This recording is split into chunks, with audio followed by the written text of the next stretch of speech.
Welcome back to the channel. I'm Nikki. If you are a young adult that's struggling with debt and financial goals, or maybe you're even considering moving to Atlanta, then today's video is going to be perfect for you because I'm sharing what I spent in a week as a millennial mom living in Atlanta who loves sneakers but is also on a budget. Let's get right into it.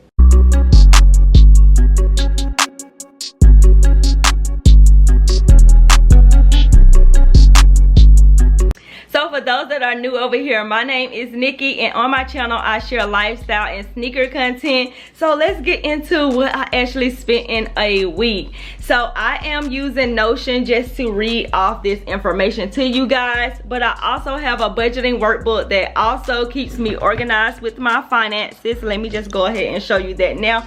I use it inside of my Happy Planner because I also plan out content in my Happy Planner. So here is the budgeting workbook right there.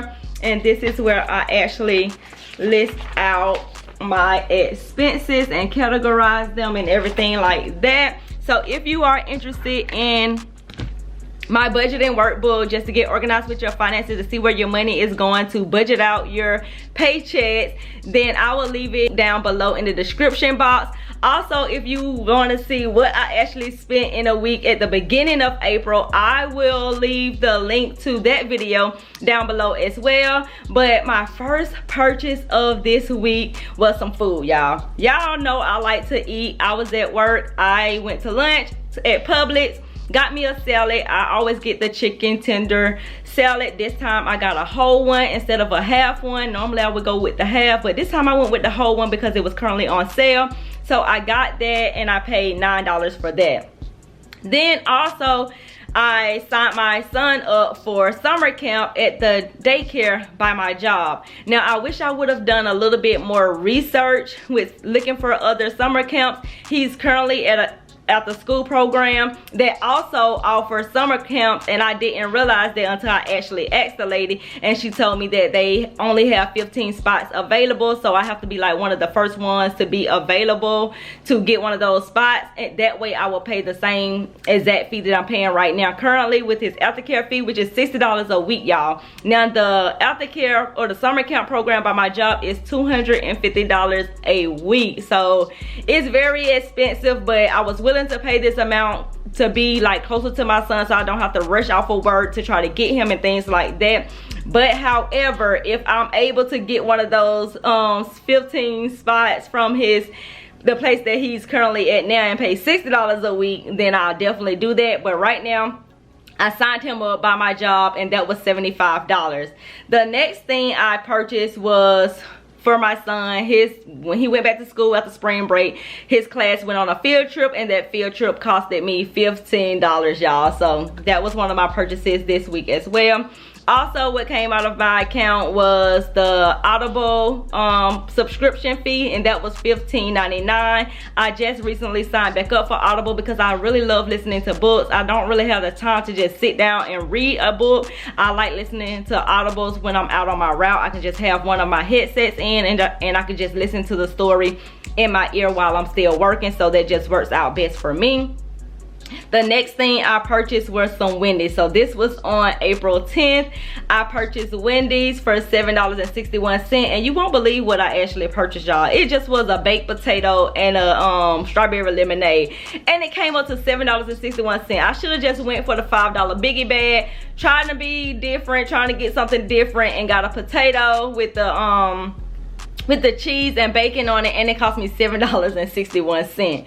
Then normally on Sundays I fill up my gas tank, so this time it was only $29.20, and the reason why it was so low was because I was off for spring break while my son was off, so I didn't really do a whole lot of traveling around, so I didn't use much gas from the previous week when I fill up my gas tank. So this was the amount that actually I needed to just fill back up the gas tank for me to go to work this week. The next thing I spent money on was my Gitterton debt payment. That was $25.40. Then also my renewal for my website domain name, that actually came out from GoDaddy, and that was $20.17. Then of course we got the aftercare fees because I pay that on a weekly basis. I split the cost with his dad with that, and this time around it was my time to make a payment, so I actually paid $60 for his aftercare fees.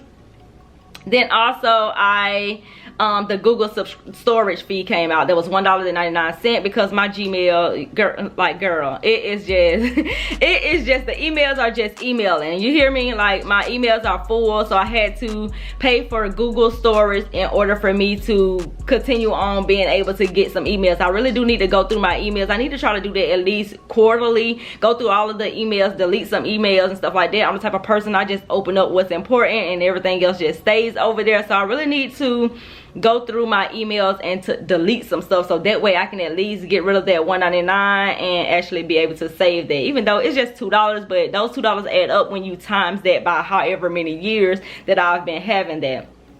Then the next thing I purchased, I sent $50 to one of my friends. He's currently incarcerated right now, so just to look out as a friend, I sent him $50 for his whatever he needed to do for his situation. And my last purchase of this week was my stand store. Now, y'all know the only reason why I included this in my personal budget is because the money that I make with my budgeting workbooks or anything that I make as content creation wise and stuff like that, I use that money to actually help me pay off of debt. So the money that I make is also the money that comes out of the things that I have to keep to run my business. So I have a stand store that also has my budgeting workbook on there, that has my affiliate links on there and things like that. That costs me $29 per month every single month. So whenever I make money, I just switch that money into my personal banking account, or I just pay for credit card fees, or I just pay for something like that. But I got it coming out of my personal check because that's just how I signed up for the stand account. I should maybe attach it to the other debit card for my content creation, where I get all my money for my content creation. But right now, that's just how I have it. It's coming out of my regular checking account, and then also I just switched that money from my content creation debit card into my personal account, so I can use that money to take care of debt payments. But I don't know why I just don't take care of it that way. It just helps me out with just seeing in one place, you know, where all this money is going, and not having to look at this account, that account, this account, and that account. And this month I'm just doing something totally different, just testing things out with my budgeting. So this particular month I actually just rolled over $3,000 at the beginning of the month, just to see how much I'm actually spending throughout the whole month. So far, with the total of everything from these last 2 weeks, I've spent $2,274.32, which is absolutely amazing. The biggest payment that I actually have is my rent payment. I'm pretty sure mostly everybody is like that. Rent or mortgage is their biggest payment. So I have 2 more weeks left in this remaining in this month. I know I have a little bit over $400 that's supposed to come out. I'm currently left, let's just do the subtraction on this. So $3,000 subtract $2,274.32 leaves me with $725.68. So I know for a fact that I have a little over $400 that's supposed to come out of my account coming soon. My phone bill is due on the 20th, and my car insurance is due on the 28th. So that will actually leave me with $325. So I'm excited to see how much money I'm gonna be having at the end of the month. I'm trying to actually just get my bills and expenses below $3,000 every single month. That way I could really manage out some other things that I want to do in my life, in my business, and with my extra debt payment and things like that.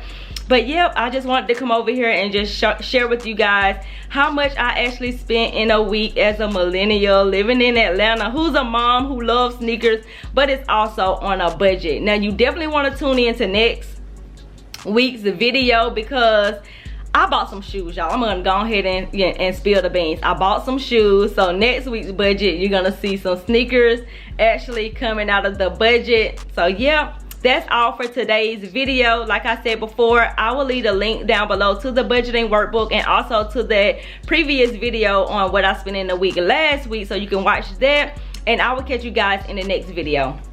Bye.